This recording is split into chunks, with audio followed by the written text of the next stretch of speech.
Assalamualaikum warahmatullahi wabarakatuh. Saya Muhammad Rifali.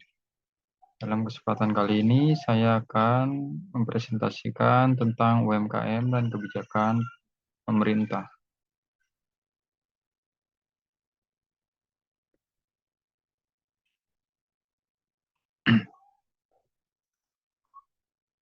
UMKM, UMKM adalah tulang punggung ekonomi Indonesia, yaitu menyumbang 61% PDB dan juga menyerap 97% tenaga kerja. UMKM menghadapi banyak tantangan besar, terutama dari produk impor dan juga akses pembiayaan, dan bagaimana kebijakan pemerintah mempengaruhi UMKM.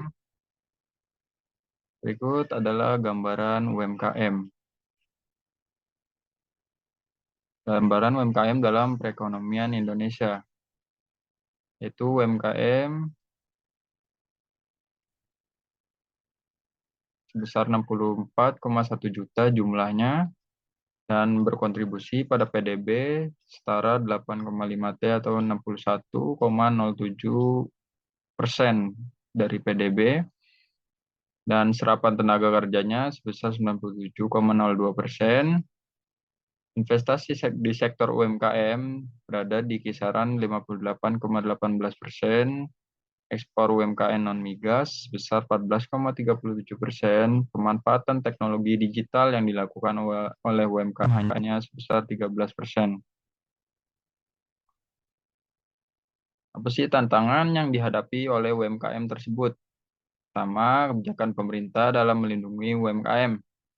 Pemerintah telah meminta Apple dan Google untuk memblokir aplikasi Temu dan Shein untuk membatasi impor produk murah yang merugikan UMKM. Diberlakukannya aturan penghapusan piutang macet bagi UMKM tertentu untuk meringankan beban keuangan mereka. Program insentif pajak dan subsidi digitalisasi agar UMKM lebih kompetitif di era digital. Kedua, ada persaingan dengan produk impor dan e-commerce asing. Platform seperti Temu, Shein, dan juga Shopee memungkinkan masuknya produk impor murah yang mengancam UMKM. Produk dari Cina seringkali lebih murah karena didukung oleh subsidi pemerintah dan produksi massal dengan biaya rendah. Selanjutnya ada akses pembiayaan, yaitu banyak UMKM kesulitan mendapatkan modal kerja dari bank karena persyaratan agunan dan suku bunga yang relatif tinggi. Pemerintah memiliki program KUR, tetapi belum semua UMKM bisa mengaksesnya. Hubungan dengan konsep ekonomi mikro. Yang pertama ada permintaan terhadap produk UMKM menurun. Dengan masuknya produk impor murah, konsumen cenderung beralih ke barang yang lebih murah. Hal ini menyebabkan pergeseran kurva permintaan ke kiri sehingga harga produk UMKM harus bersaing lebih ketat. Penawaran. Dari sisi penawaran, produk UMKM terbatas, yaitu UMKM memiliki keterbatasan modal dan kapasitas produksi sehingga mereka tidak bisa menurunkan harga seperti produsen besar. Beberapa UMKM akhirnya gulung tikar, menyebabkan penurunan jumlah produsen dalam pasar. Teori elastisitas terhadap permintaan. Jika produk impor memiliki harga lebih murah dan kualitas yang mirip dengan produk UMKM, maka permintaan terhadap produk UMKM menjadi elastis.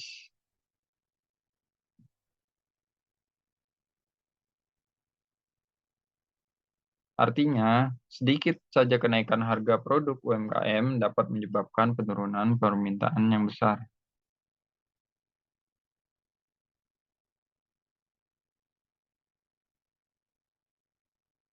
Struktur pasar dan persaingan tidak sempurna. UMKM beroperasi dalam pasar persaingan monopolistik, di mana produk mereka memiliki sedikit diferensiasi dengan produk lain. Masuknya produk impor menambah persaingan ketat dan bisa menyebabkan harga turun di bawah biaya produksi, membuat UMKM tidak bisa bertahan. Kegagalan pasar dan peran pemerintah. Kegagalan pasar terjadi ketika UMKM tidak mampu bersaing dengan produk impor yang mendapat subsidi dari negara asalnya. Pemerintah perlu campur tangan dengan kebijakan seperti subsidi untuk UMKM dalam bentuk bantuan sosial, bantuan modal, pelatihan ataupun pajak rendah. Juga membuat regulasi e-commerce untuk melindungi UMKM dari persaingan tidak adil. Juga membuat kebijakan anti-dumping agar produk impor tidak dijual di bawah harga pasar secara tidak sehat. Dampak isu terhadap pelaku ekonomi. Yang pertama terhadap konsumen, yaitu konsumen diuntungkan dengan harga lebih murah. Tapi dalam jangka panjang, jika UMKM mati, pilihan produk akan berkurang, bisa terjadi monopoli oleh produsen besar yang akhirnya menaikkan harga. Terhadap produsen, yaitu banyak UMKM kesulitan bertahan karena modal yang terbatas dan tekanan persaingan harga. Jika tidak ada dukungan kebijakan yang memadai, jumlah UMKM yang bisa bangkrut bisa meningkat. Di sisi pemerintah, jika banyak UMKM tutup, akan terjadi penurunan lapangan kerja dan meningkatkan pengangguran. Pendapatan negara dari pajak UMKM juga bisa berkurang.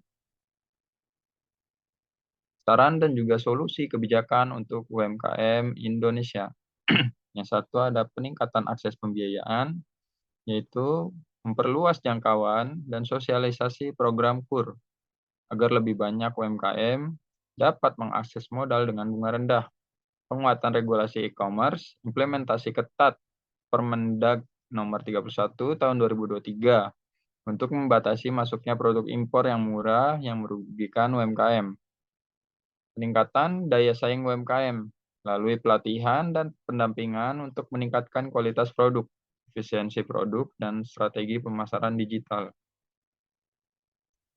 Selanjutnya, kampanye cinta produk lokal yaitu dengan mendorong masyarakat untuk lebih memilih produk UMKM melalui kampanye nasional dan insentif bagi konsumen yang membeli produk lokal.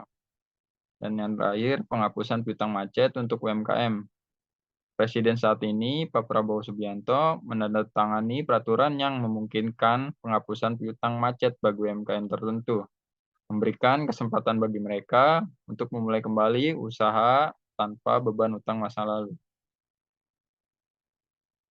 Kesimpulan yang didapat yaitu UMKM menghadapi tantangan besar dari akses modal yang terbatas dan persaingan dengan produk impor murah. Konsep ekonomi mikro menunjukkan bagaimana permintaan dan penawaran, elastisitas harga, serta kegagalan pasar berperan dalam permasalahan ini. Pemerintah perlu melakukan intervensi dengan subsidi, insentif pajak, dan juga regulasi ketat untuk melindungi UMKM. Referensi yang saya pakai yaitu ada 4 website, yaitu econ.go.id, reuters.com, berkas.dpr.go.id, dan juga statkap.go.id. Sekian presentasi dari saya tentang UMKM dan kebijakan pemerintah. Kurang lebihnya mohon maaf. Terima kasih. Wassalamualaikum warahmatullahi wabarakatuh.